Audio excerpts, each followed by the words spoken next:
반갑습니다. 오늘 주제는 저는 수험생의 말을 믿지 않습니다. 그동안에 저는 많은 수험생들에게 조언하면서 느낀 점들이 많습니다. 모든 수험생들 만나보면 열심히 하지 않는다고 말하는 사람 한 명도 없더라고요. 전부 다 하나같이 본인은 열심히 한다고 합니다. 근데 사실 저는 그 사실에 대해서 동의하기가 어려웠습니다. 아, 당신은 열심히 한다고 하지만은 그 정도는 진짜 수험생 치고는 별걸로 한 게 아닌데 라고 말이죠. 그리고 두 번째 착각이 자기 자신은 합격선 이상이라고 착각하는 겁니다. 제가 봐서는 그렇게 공부했다가는 분명히 떨어질 것 같은데도 말이죠. 여러분들, 점수만이 거짓말을 하지 않습니다. 여러분들 말하는 거, 나는 열심히 했어요. 정말 열심히 하고 있어요. 최선을 다하고 있어요. 그것들은 실제로 그 말한 만큼 점수가 나오지 않는다면 거짓말 한 거와 마찬가지입니다.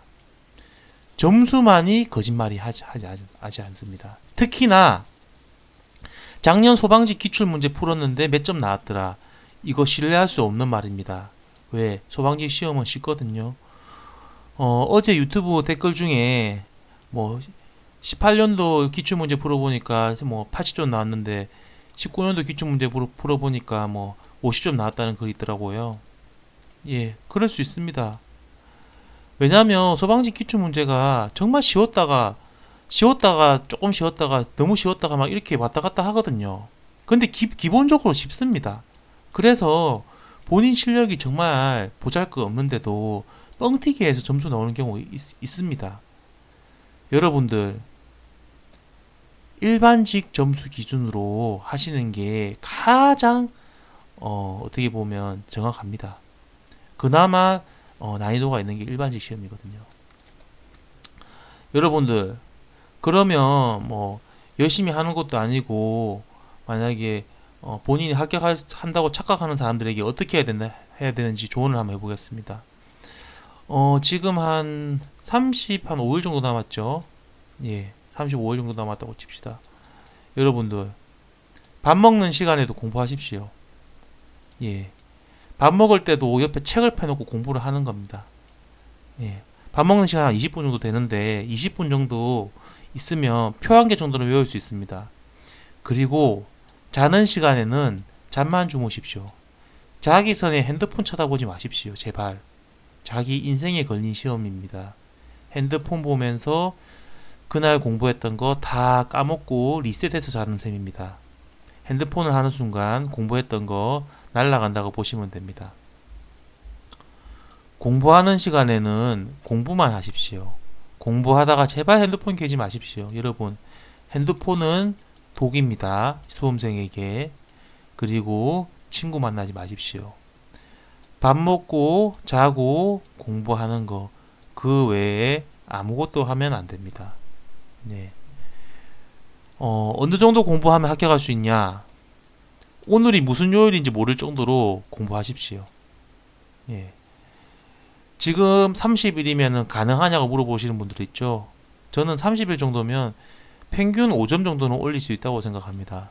물론 본인의 능력, 본인의 정신력, 그리고 본인의 기본 베이스에 따라 천차만별이겠지요. 저의 경우에는 30일 주면 평균 5점 이상 올릴 수 있다고 봅니다. 그러면 제가 시킨 대로 하면 정말 100% 합격 가능합니까? 이런 질문 하실 수 있죠. 아니요. 제가 말한 대로 공부만 해도 불합격할 수 있습니다. 단지 합격 확률이 올라갈 뿐입니다. 무슨 말씀인지 아시겠죠? 그래도 떨어질 수 있습니다. 근데 왜 그렇게까지 열심히 해야 됩니까? 저한테 물어보실 수 있겠죠. 지금까지 제가 했던 페이스대로만 하면 안 되겠습니까? 라고 물어볼 수 있겠죠. 그러면 제가 이렇게 말하겠죠. 제가 말한 듯이 초열공 모드로 공부를 해도 물론 떨어질 수 있습니다. 하지만 그렇게 떨어졌을 때 후회가 덜하다는 거죠. 정말 최선을 다한다 그러면 내가 최선을 다하지 않은 거에 대한 후회가 없기 때문에 후회가 덜한 것입니다. 자, 여러분들 이건 제가 만든 건데요. 합격 확률을 구하는 방법입니다. 여러분들 모두에게 기본적으로 100%가 있다고 칩시다. 합격 확률이 100%입니다.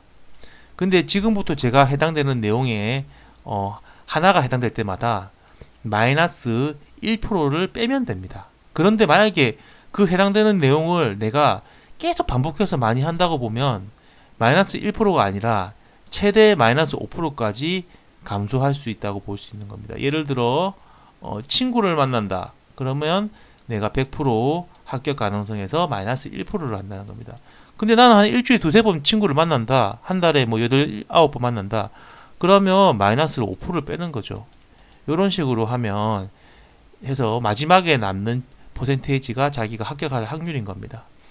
친구 만나기 마이너스 1%, 카톡 하기도 마이너스 1%, 네이버 기사 보기 마이너스 1%, 인터넷 클릭하는 거, 당구 치는 거 마이너스 1%, 연애하는 것도 마이너스 1%, 술 먹는 거 마이너스 1%, 책 대충 보는 거 마이너스 1%, 기출문제 덜 푼 거 마이너스 1%, 가끔 독서실 빼먹는 거 마이너스 1%, 자주 돈 조는 거 마이너스 1%, TV 보기 마이너스 1%, 명절 때 놀기 마이너스 1%, PC방 가기 마이너스 1%, 시험에서 맨날 떨어지는 장수생과 노가리 까기 마이너스 1%, 모의고사 안 푸는 것도 마이너스 1%, 어려운 부분 포기하는 것도 마이너스 1%, 쇼핑하기 마이너스 1%, 외모에 신경 많이 쓰는 거 마이너스 1%, 잠 적게 자고 밤에 딴짓 하다가 늦게 자는 거 마이너스 1%, 소방 다음 카페 찾아보는 거 마이너스 1%, 아르바이트 하는 거 마이너스 1%, 야식 먹기 마이너스 1%, 체력 연습하기 마이너스 2%.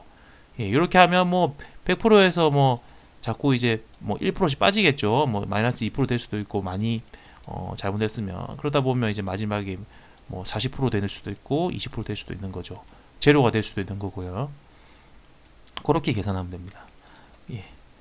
본인의 나태함이 하나하나 쌓여가지고 앞에 있던 이런 것들이 하나하나 쌓여가지고 1%씩 깎아먹어서 마지막에 불합격이라는 결과로 본인에게 이어집니다.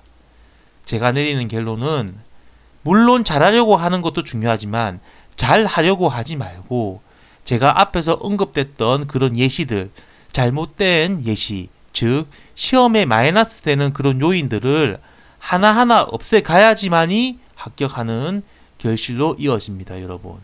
잘하려고 하기보다는 그런 마이너스 요인들을 없애내는 게 합격에 더 가까워지는 길이라는 것을 말씀드립니다. 여러분 열심히 하고 후회하지 않도록 하십시다. 예, 이상입니다.